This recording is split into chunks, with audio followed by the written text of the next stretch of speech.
What is up, and welcome to Beyond the Arc with Brandon Silvers. As always, I am your host, Brandon Silvers, and today we are doing the college football season recap and national championship pregame show for the preview of who is going to win the national championship between TCU and Georgia. And I am joined today by friend of the show, Brett Gosnell. Brett, what is going on?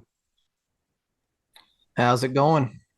It is going. Good start to the new year. So we are off and running. As I said, it is a recap and a preview show. So let's go ahead and look back and reminisce about, in particular, I see the sign above your head. I've got the jersey on, our South Carolina Gamecocks. How do you feel overall? I know going into the season, we were kind of, I don't know how this year's going to go. Shane Beamer, what's he going to do? We were concerned about the offense, I believe. How do you feel the season went as a whole? Gamecocks finished 8-5 on the year, losing to Notre Dame in the bowl game. Yeah, so like you say, going into the year, it was a tough one to predict. Like it felt like we could be anywhere from 5-7 to 8-4, 9-3. Obviously, we're extremely excited about getting Rattler in there. Felt like we had a few good pieces on offense. Overall, you felt like depth and talent just from top to bottom wasn't quite there to have a big year, but it was tough to nail down what we were going to do, and we definitely finished at the high end of what you could have hoped. 8-4 regular season finish, like you say, 8-5 with the bowl game loss. That would not only was it a tough year to predict, it was crazy in the way it unfolded. I've never seen a season for us or anybody honestly play out the way this one did. For 3/4 of the year, the offense just looked atrocious. No pulse whatsoever, just hard to watch. And then the last two games, it's just a completely different team out there. We score 63 on Tennessee. We go up and down the field on Clemson and beat them at Death Valley. I'm thrilled with how the season went. I mean, how could you not be? 8-4 is always for us, that's always a good, you feel good about that at the end of the year. But this is a special 8-4. This isn't just a typical 8-4. We beat top 5 team in Tennessee at home, and then we beat Clemson on the road. Like one of probably the most fun 2-week period that I can of my lifetime of being a Gamecock fan, probably. I never would have predicted that happening when we were sitting at Williams-Brice Stadium watching the Gamecocks play Georgia, and I had a drunk co-ed fall and almost concussed me. Luckily, I overcame that, but we lost that game 48-7, and we didn't even stay the whole game because why would you? Why would I subject myself to that? And I never would have guessed we'd turn the season around in that way. And I remember getting a little bit more optimistic when we beat Kentucky because they've given us a lot of problems recently. And then when we went to the A&M game, I mean, we got off to the hot start that game and managed to hold on for dear life, only to turn around and lose to Missouri, which is a very South Carolina Gamecock thing to do. But you're right. So we both know what happened with the offense, but if you could just explain to maybe the people who don't know, what do you think the difference was between the offense we saw in the Georgia game versus the one we saw change the college football playoff picture against Tennessee and Clemson? So what it seems like happened, so basically the Beamer's first year, offense was terrible the whole year. All of year 2, aside from these last 2 games, pretty much the offense was terrible. We tried to run a pro style, fairly complex offense, and it was clear that the players were thinking and not playing. They just couldn't get it. And, that's the fault of the coaches 1,000%. I don't fault the kids who have to be students on top of this not to learn these complex playbooks. And then after the Florida game, so like you said, we lost to Missouri.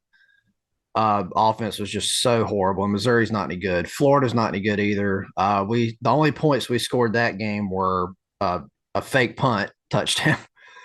So 2 weeks in a row of just putrid offense, and then we have two games remaining at that point. Something at that point drastically changed. A lot of fans speculate that we changed offensive coordinators. We didn't officially fire the guy. But you can have somebody else call the plays even if he's standing there. That's probably not what happened. Just I've heard from a lot of people that I trust that was still the same offensive coordinator, but I guess he simplified things, or he just was told we're letting you go at the end of the year anyway. Your contract's up. Thanks for being a part of this, but you're going to be gone next year anyway. And he just said, fuck it, I'm just going to go nuts, because there was a clear change in how aggressive the play calling was, how the players were just allowed to play. A big thing you saw all the first 2 years was we'd get to the line of scrimmage, and then everything would stop. We would have to look back at the quarterback would look back at the sideline to try to get a new play based on what the defense was doing. And that slowed things down. It made things complicated. I'm convinced that when you change the play at the line, not all the players are going to be on the same page, because that all 11 players have to get that signal in, right, to know what they're doing. And from that Tennessee game and the Clemson game, we never changed the play at one time that I saw. Whatever the play we had called, we went with it, and it worked because we had talent. We have a huge amount of talent on offense, and we finally just took the brakes off and just let them play. And it was so much fun to watch. It's a shame that we didn't do this earlier. Yeah, because even in the bowl game with Marcus Satterfield gone, but he didn't call the bowl game, did he? He was already gone, right? No, he was gone. He was gone. Yeah. So the offense still looked pretty good in the bowl game too. And so Satterfield, he was Coach Beamer's, one of his groomsmen, correct? Yep, one of his groomsmen. And Beamer was, when he was hired, Mike Bobo was the previous offensive coordinator. Yes. Yes. Beamer was encouraged to keep Bobo, or wanted to keep Bobo. I don't know. But anyway, we kept Mike Bobo from the previous staff. And then 4 days after we announced that we're keeping Bobo, he goes to Auburn. So we're in a bind last minute trying to find an offensive coordinator. So you can't really blame Beamer for calling up his buddy, And he came, and it was a disaster for 85% of his time here. But, the last two games, it was fantastic. So that raises two questions. Number one, would you ever hire someone with the last name Bobo? And number two, as someone who was one of your groomsmen, at which game would you have fired me in this 2-year period? That's so funny you bring that up, because I have honestly thought about that a ton. I've tried to put myself in Beamer's position, and I was like, could I fire Silvers? Could I do it? And buddy, as much as I love you, you wouldn't have made it to year two. If that was you out there, you would have never even made it to the second year. And you know what? I was thinking about this too. And if I were your offensive coordinator, I would have never even put you in that position. I would have come to you and say, I'm going to step down because we both look ridiculous. And that really, I still like Beamer. I'm in on Beamer, but that made me feel some type of way. Can we trust this dude to really make the right decisions, get the right people in there if he's so loyal? Who else is he going to put in there? His mechanic, or what's going on? Yeah. So Beamer's a huge culture guy. And I'll mention this briefly when we talk about TCU too, how much that matters for programs, just having a cultural fit and everything. Beamer's just all about love and a family environment and all of that. And that's great. And I think that's going to be wonderful for us. But yeah, if there's a downside to the whole, we're a family, it's not just a football team, we're all a family, we love each other. It's that kind of thing. You can't make the tough decisions and axe people that need to be axed, So, but all's well that ends well because well, hopefully we've got a new offensive coordinator and there's some massive question marks about him. But yeah, thank God Satterfield's gone at least. Yep. So now we've got someone else to be worried about. Do you think Spencer Rattler's coming back? Yeah, so that's the big question of the offseason. We lost Jordan Birch today, lost a ton in the transfer portal, which uh, I'll get to that in a minute. But yeah, the big thing we're waiting on Spencer Rattler and Juice Wells. They're both potential NFL picks. So they're weighing whether they should come back or go ahead and go to the NFL. I would lean toward both of them coming back, especially Rattler, because if he goes now, he's probably a fifth to seventh round pick or something like that. Yeah. He's certainly got all the physical tools, but I don't think you can. I don't think he's going to get drafted. Certainly not day one.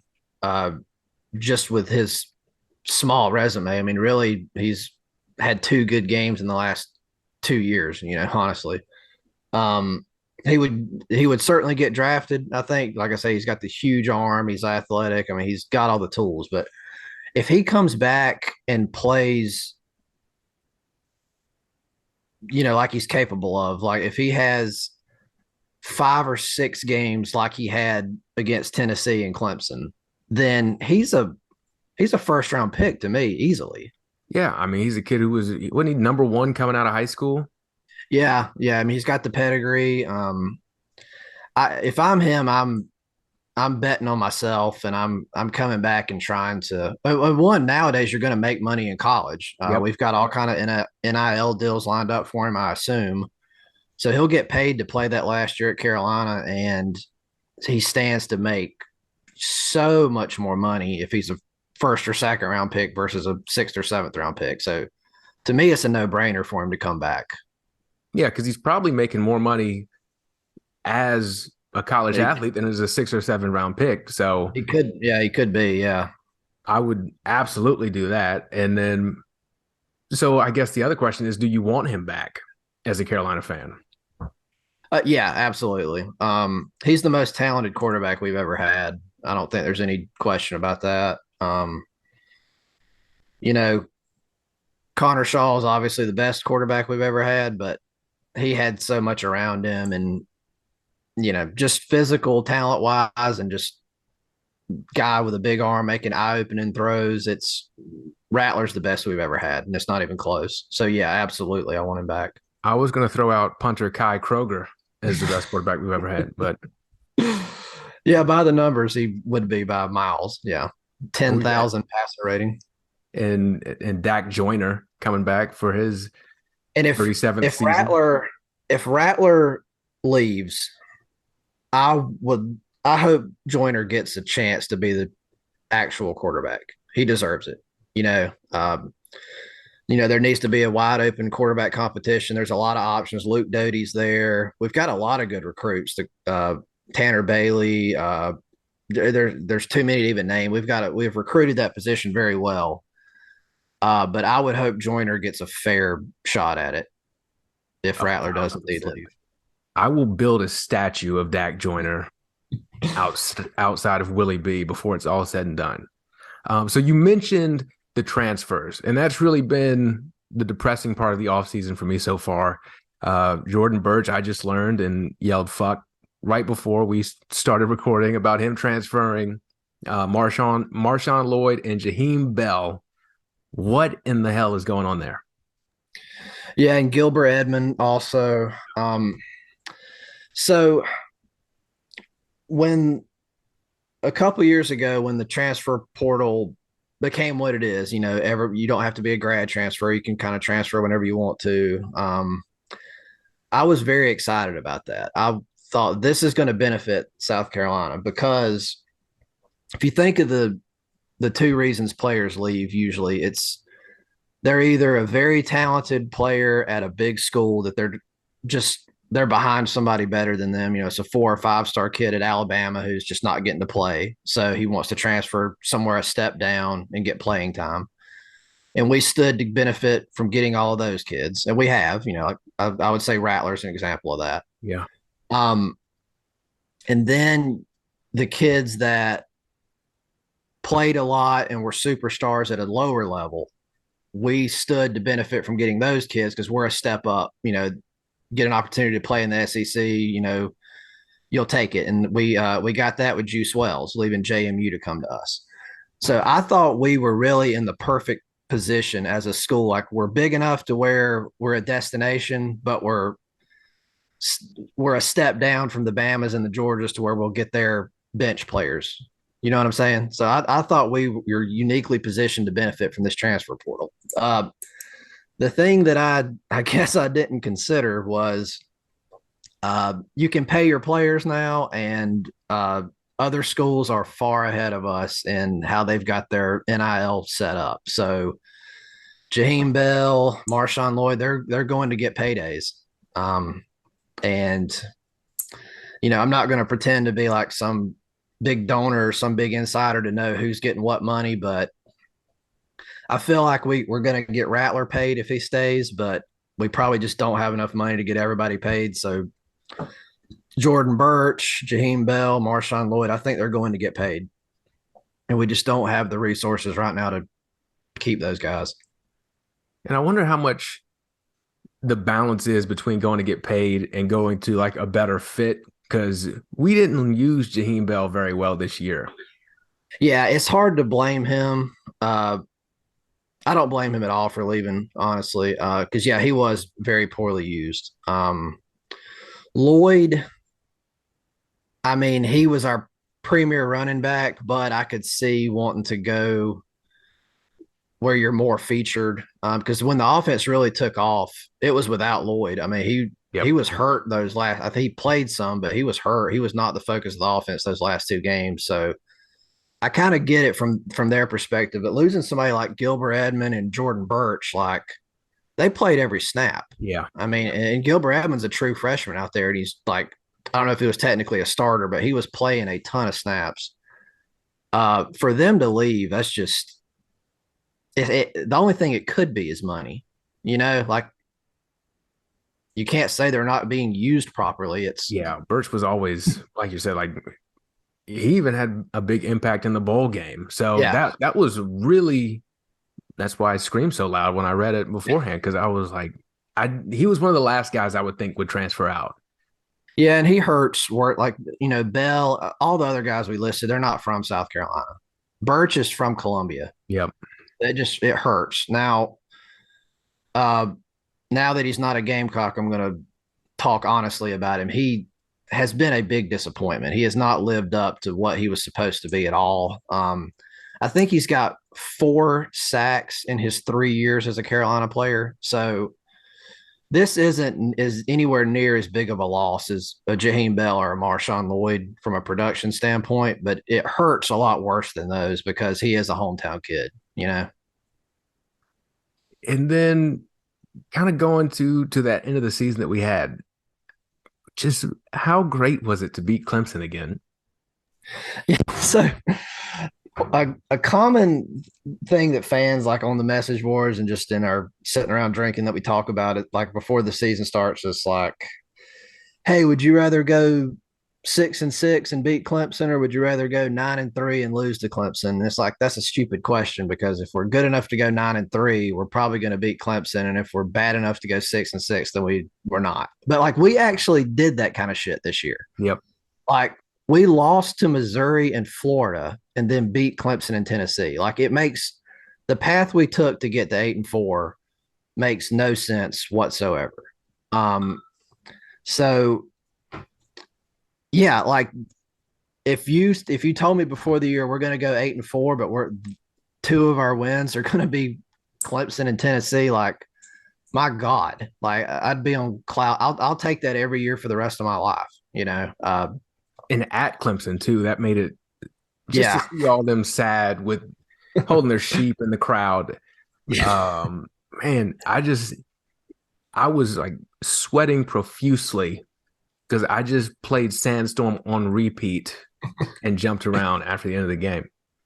So I got I got my tickets to that game before the year started, and I was 99% going to sell them after we lost to Florida. I was like, I'm not going to go up there and lose to them and just have to take shit from those fans.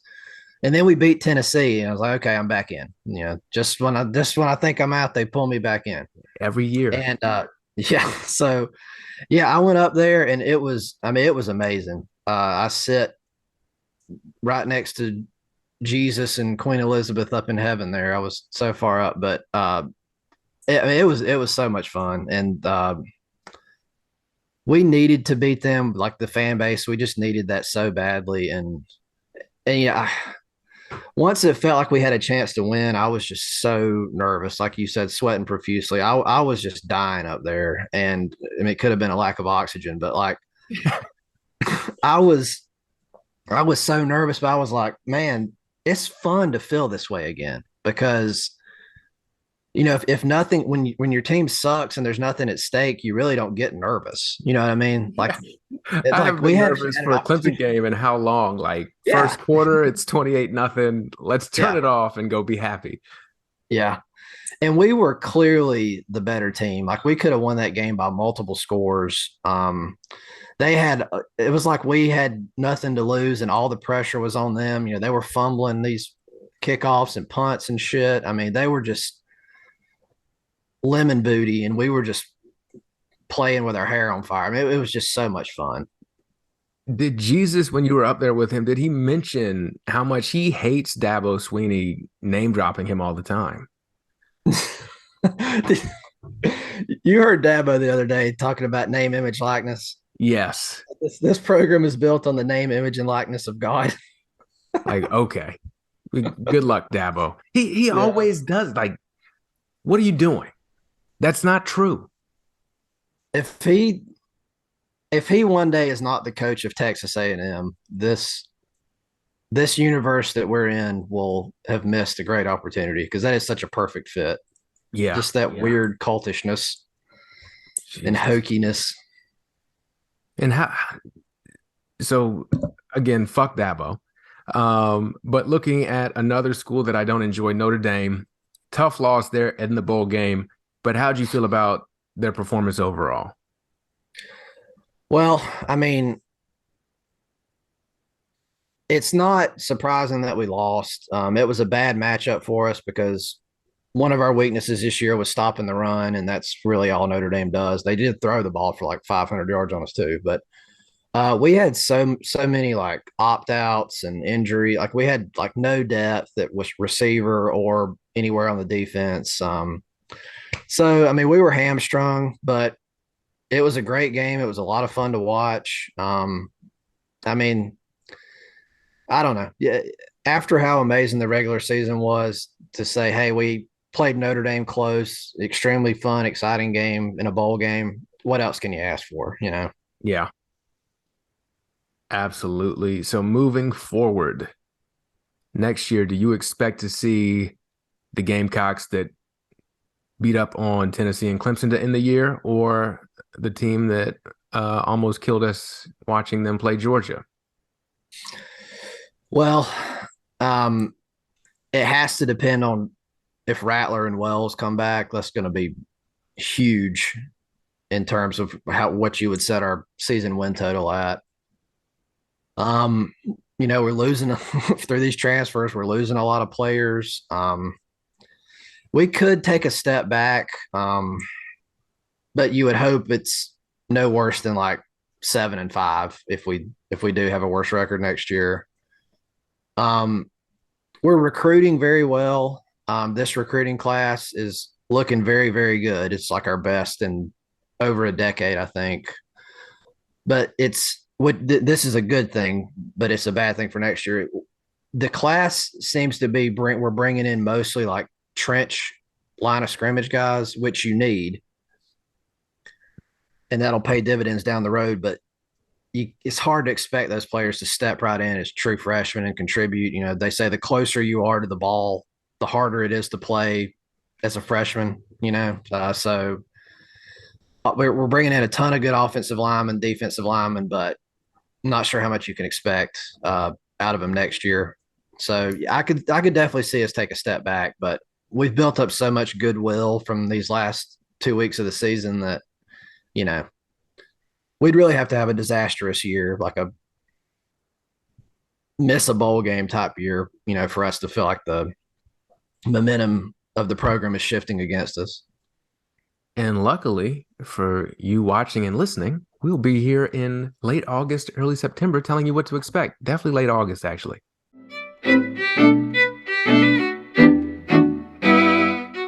So moving on to the national recap, the big thing we missed on was Alabama.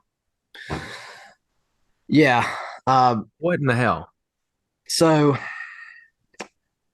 the thing is, I don't think we really missed that badly. Uh, they lost 2 games, but they lost them both on the last play of the game.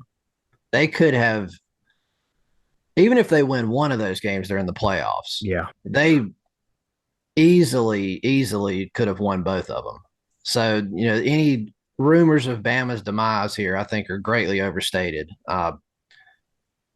Against Tennessee, they should have went up by 14 points with like 5 minutes left in that game. So and then they lost on a last second field goal. And then LSU, they lost in, double overtime, I think, because LSU went for 2, right? Yep. Well, I guess they had to, but yeah, like when you lose 2 games on the road in the SEC the way they did, like I don't know, I don't know how you say that Bama's fallen off or anything. Like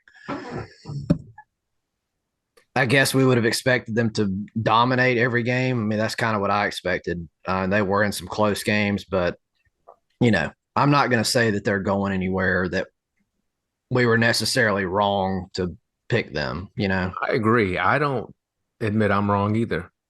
I did start getting nervous about them, like that Texas game. Like, Yeah, that that's a was. I game. expected them. Yeah, I expected them to blow them out. And Texas really wasn't that good, so that is true.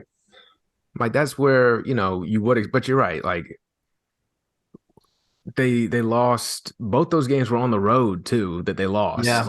in Yep. tough Yep. environments. So I know if you're an Alabama fan, it might feel like the sky is falling, but we would kill for that. Jesus. Yeah. So to me, the theme of this season, just from an overall high level perspective, is we've got parity in college football now.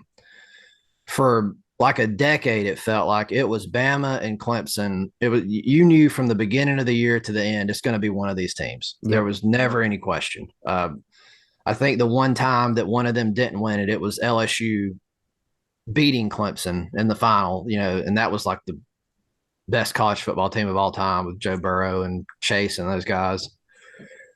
But for a long time we had no parity whatsoever. Now this year, like I think you can say there's like 6 or 7 teams that had a legitimate chance to win the national title. Tennessee, they're going to be in the playoff if we don't do what we did to them. They were number one for a long time.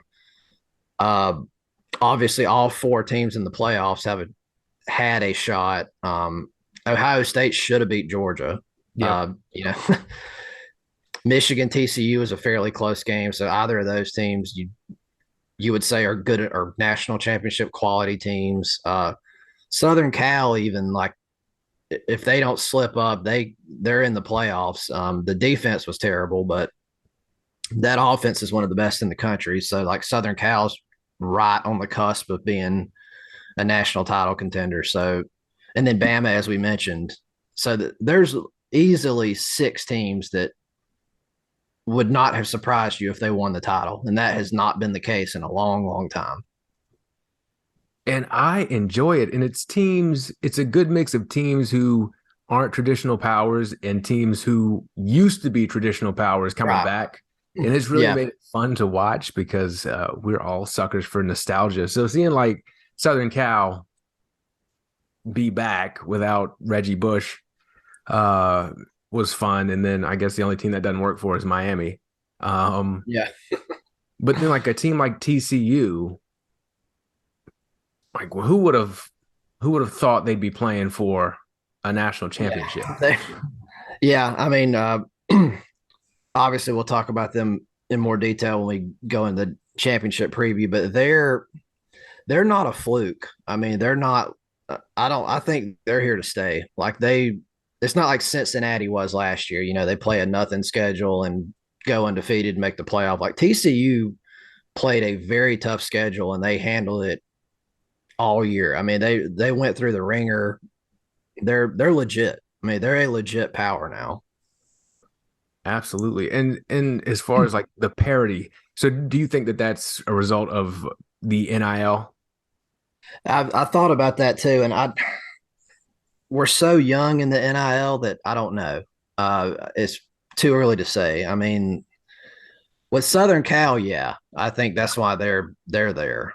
Caleb Williams and the receivers, the running back they brought in, they really just went free agent shopping and brought in a ton. If they'd have brought in some more on defense, maybe they would be in the national title.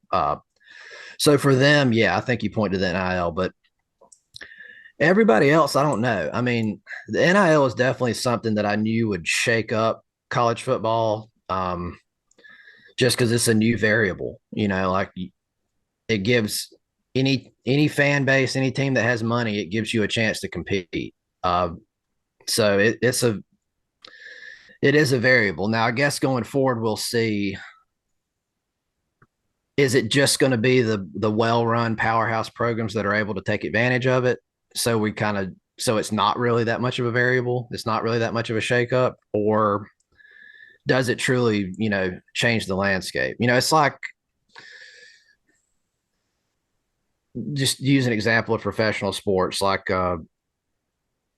you look at the powerhouses in Major League Baseball, like the Dodgers and Astros and stuff.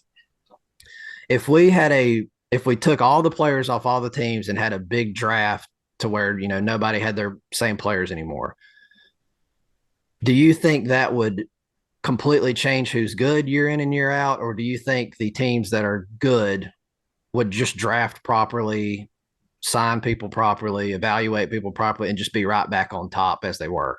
Yeah, I we mean, probably. I think the latter. Yep. So probably the well run, the Bamas and the teams like that, Georgia's, even in this new landscape, they're going to navigate it better than teams like we are. So that's kind of the sad reality, but we'll see. This kind of thing does, like I said, it's a variable. It shakes things up, so it does give you a chance to compete.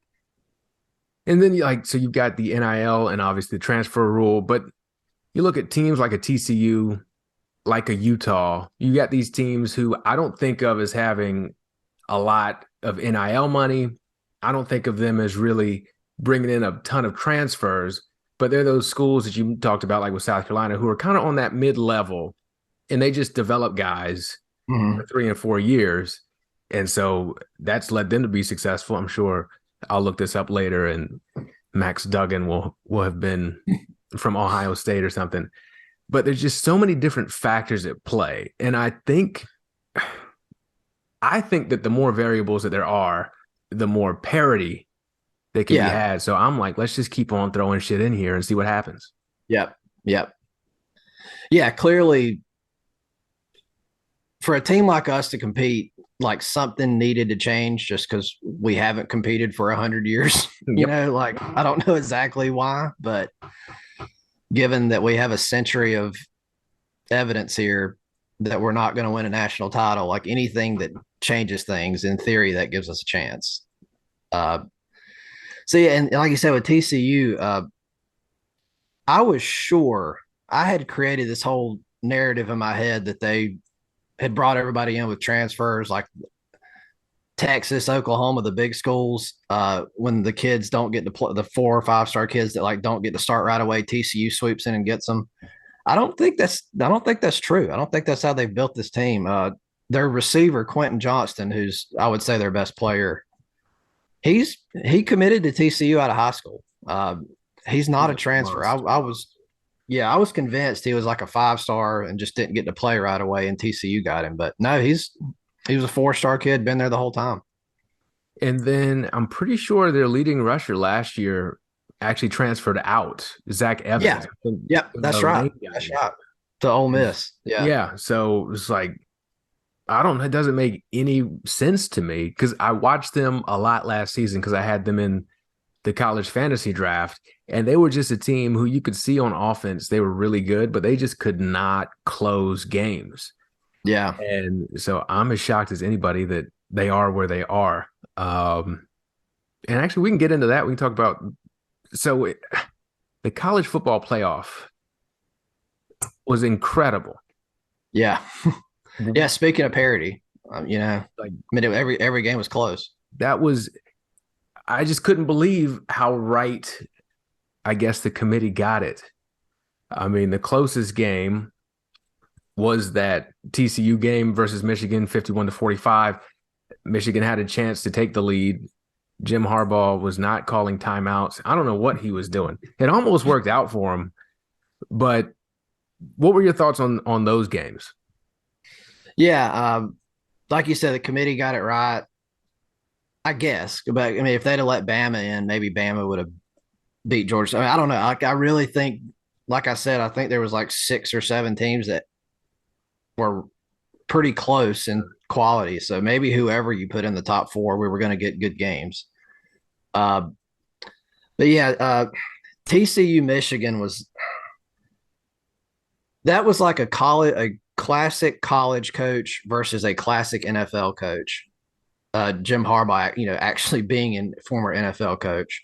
Trying to get back there. Yeah. When he was interviewing with the Panthers, I believe. Yeah, right.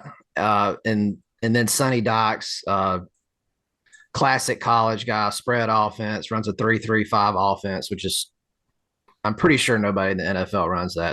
That's a classic high school and college 3-3-5 defense. Um, and yeah, they took it to them. I mean, they come out of the gates, got up big, and then like it got close at the end. But yeah, the college, let this be a theme for whoever. Well, I know who our next offensive coordinator is, but he's known as a pro style guy. But I hope we can learn that you need college systems in college. Yes. I'm a firm believer in that. And that's what TCU does, and that's what Michigan didn't do. And yeah, I mean and then the Ohio State Georgia game, Ohio State was the better team, like shockingly. I had money on Georgia to cover 6-point spread. I thought I was getting a discount. And yeah, Ohio State was better, honestly. I still don't know how Georgia won that game. Speaking of that, and going back to the TCU Michigan game. So you might know this since you pay close attention to it. Final score 51-45. Do you know what the over under for that game was? I I don't, so I'm going to guess because I don't know. It was, let's see, it was probably somewhere in the high 50s, low 60s, like 58 and a half. It was 56. Yeah. So They went way. Jesus, each team almost went over. Yeah. That's crazy. But no, like that was truly an incredible game. There was that controversial. I thought Michigan scored a touchdown on that one play Early in where, the game. yep, where he Yeah. fell into I don't know how they overturned that. I don't know. That was weird. And then but they did keep fighting back. And but yeah, the game of the night was obviously the Georgia Ohio State game with Ohio State looked like I kicked it. Yeah. And I had to pull out the second TV to watch the ball drop and have them coincide. Was either great if you're a Georgia fan or terrible if you're an Ohio State fan. But that was so much fun to watch that play out. But you're right. Ohio State, if you didn't look at the scoreboard, you would think they were blowing Georgia out. They were up by at least 2 touchdowns. Yeah. Yeah. Absolutely. So I guess we'll go ahead and mix in like our preview of TCU Georgia here as we talk about this. But so Georgia obviously has a great defense. We know that last year, maybe the best defense in college football history. They lost a lot of players, but this year, but they still have kept it up. I think they're number 11 in total defense this year. But then when you factor in they play in the SEC, really, you got to say this is probably the best defense in the country. Yeah. But the thing is, they they're number 71 in the nation in sacks. So they don't pressure the quarterback.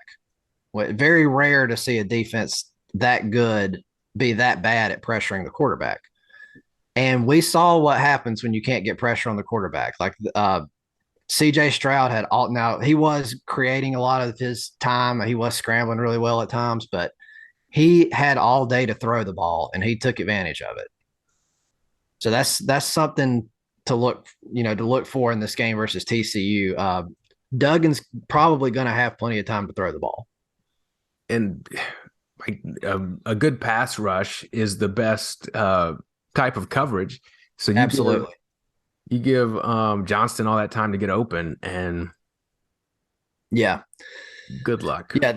yeah, that's a worry, definitely for Georgia. And looking just to start breaking the teams down here. So Georgia, obviously, the first thing you think of is defense with Kirby Smart, with what they did last year. Their offense is actually better than their defense. I was stunned when I saw that. Their offense is number 8 in the country in yards, and their defense is number 11. So, with Stetson Bennett,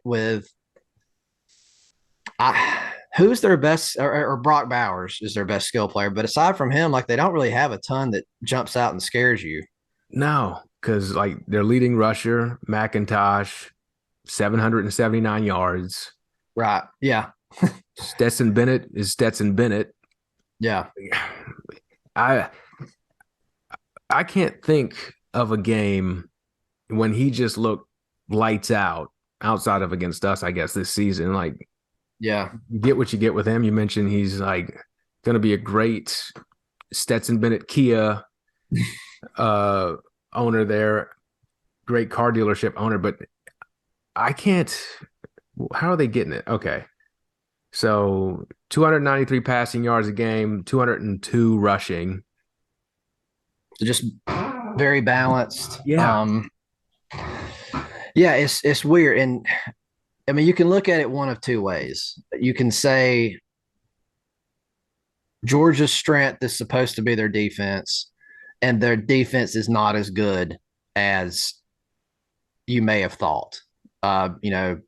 For all the reasons we said, they don't really pressure the quarterback that much. All of that. So you can kind of look at it as a bad thing, but you can also say this is a team that's known for their defense and not for their offense, but their damn offense is top 10 in the nation, and they had a game where their defense looked like shit against Ohio State, and they still won it. Still So won. it kind of makes you feel like they're unbeatable in a way. I'm just going through the stats, and it's pretty funny. Do you know who their leading receiver is who's actually a wide receiver? No idea. Ladd McConkey. Oh yeah, okay. Yeah, yeah. But why would you? Like, I know No, Bill I know. Belichick's probably going to draft him, but why would you even commit that name to memory?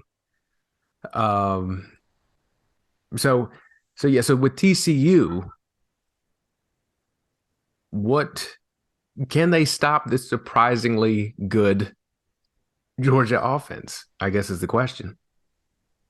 I mean, probably not. Uh, they played well against Michigan for half of that game. I don't even know who you would say their best defensive player is. They're certainly not known for their defense. Like I said, they play a 3-3-5, which that's three down linemen, 3 linebackers, and 5 DBs. That is not a defense that's going to be able to stop the run in theory. Yeah. Well, one of the Michigan players before the game was talking shit about how they're going to pound that 3-3-5 defense. It was kind of making fun of it, and they really didn't. But Worked out. Yeah.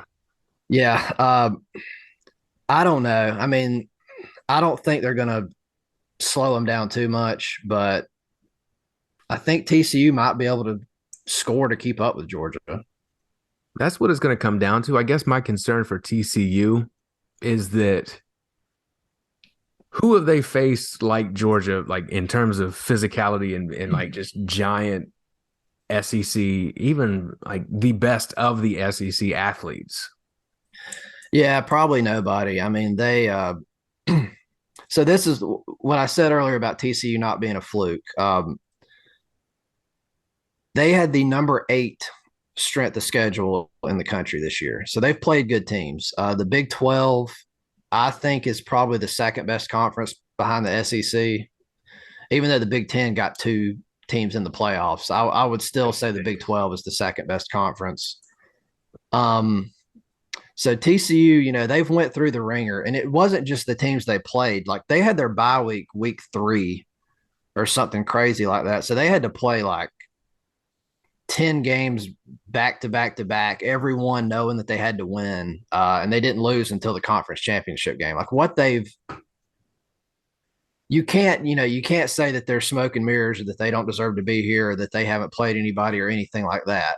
But your point does stand. They've not faced anything like Georgia before. So Georgia could come out there and rush for 500 yards against them. That's definitely within the realm of possibility. And speaking of them losing the conference championship game, this is something I wanted to ask you. How do you factor that into picking for the college football playoff? Like that. I mean, it it shouldn't matter that much, should it? Like I believe TCU deserves to be there, even though they have that loss. To me, Like, it's something you add to your resume, but you shouldn't be penalized for it. right? Like if you made it to the conference championship game, it's because you've done a lot of winning. Yeah, You get to play this extra game. And if you win that, good. But if you lose it, unless it's like if it takes you to like your third loss or something absurd, then okay. But generally, I think that it shouldn't even matter that much because you made it to the conference championship game, especially versus someone who didn't make it to their conference didn't even championship play it. game. Right? Yeah. Like Tennessee, if we hadn't beat them, they would have been 11-1, not playing in the conference championship game, so their record would have been locked in at 11-1. The idea that like you would have taken them over a team that lost in their conference championship, like that's just not. It's just totally not fair. No, no, I agree. See, this is why we should be in charge of everything. Speaking of being in charge of everything, so TCU, Andy Dalton went to TCU, didn't he? I Yeah, believe. yeah. So TCU, they have this long lineage of redheaded quarterbacks. That's 2 that I've named. And I saw something that said that redheads feel less pain. I thought they felt more pain. I think they might need, if you're redheaded, please send me an email. I think they need like more pain medicine. They have a higher tolerance to pain medicine. Huh. Huh. Something about pain. I might be There is something conflating about like the no soul thing with the pain thing. Like these people don't feel anything inside or out. But if they don't feel as much pain, operating under that assumption, should we be recruiting more of them to play football? Well, the last one I can remember was Hayden Hurst, and he was fantastic. Yeah. So yes. So I want to get to the bottom. We're going to do science real quick to get to the bottom of this pain thing. So most redheads are Irish, and I can't think I've never heard an Irishman say "ow." I think like 90% of Irish people are brown haired. I think it's Scottish people that are actually the redheads. Really? I think so. See, you learn something on Beyond the Arc all the time. Okay, so going back now that we've done genealogy or whatever, national championship game, Georgia, TCU. TCU, like you said, the one loss to Kansas State in the conference championship game, Georgia undefeated. Spread right now looks like it's 12 and a half. Georgia's favored by Yeah. 12 and a half. What are you thinking on that? So I'm not betting it. I have been absolutely god awful betting games the last month. Uh, thank God I was not the host of a weekly gambling show. That I can't imagine how badly that would have went. You'd be embarrassed. Yeah, very. Yeah. I'd have had to put a mask on and all kind of shit. Oh man. Uh, so I think TCU's the play with the points. 12 and a half is just too much to give this team. I just they've got a great quarterback in Duggan. They've got an elite wide receiver in Johnston.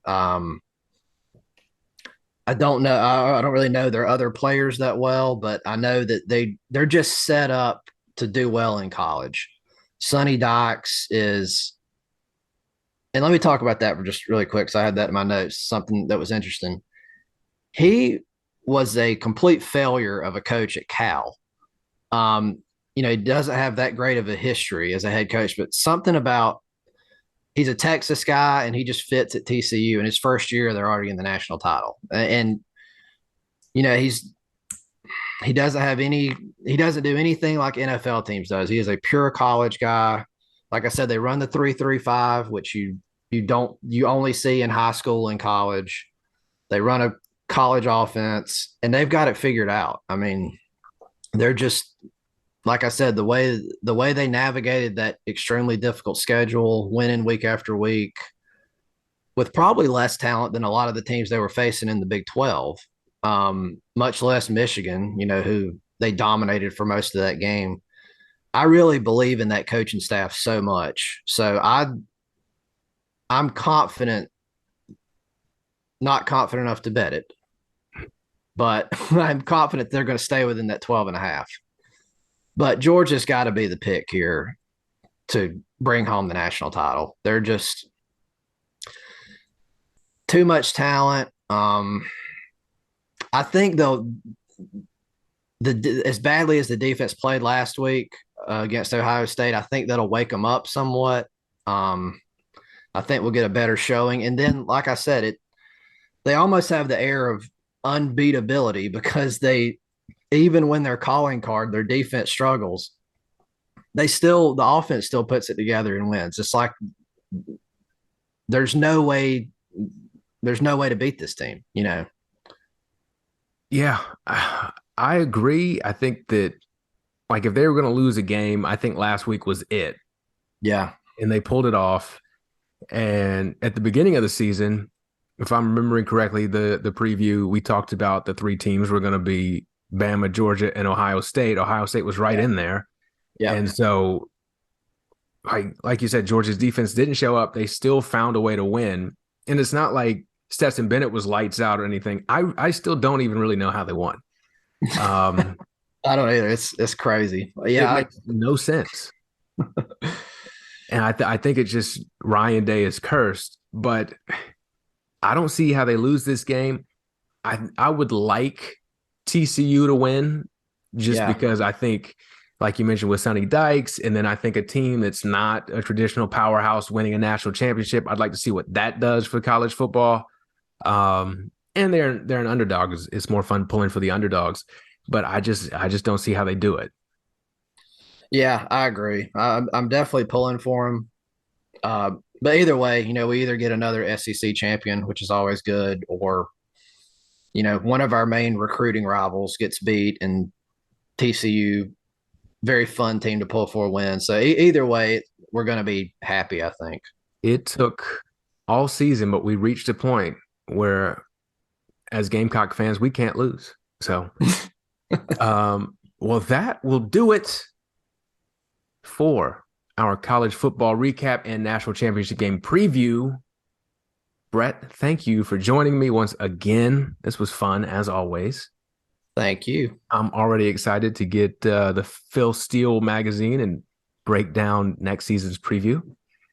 If there's anybody worse at picking gambling games than me, it's Phil Steele. The magazine's great, but he sucks picking games. Yeah, it is super comprehensive, but yeah, I would not go invest in crypto. That'd be smarter. But yeah, we will catch you next week. Goodbye.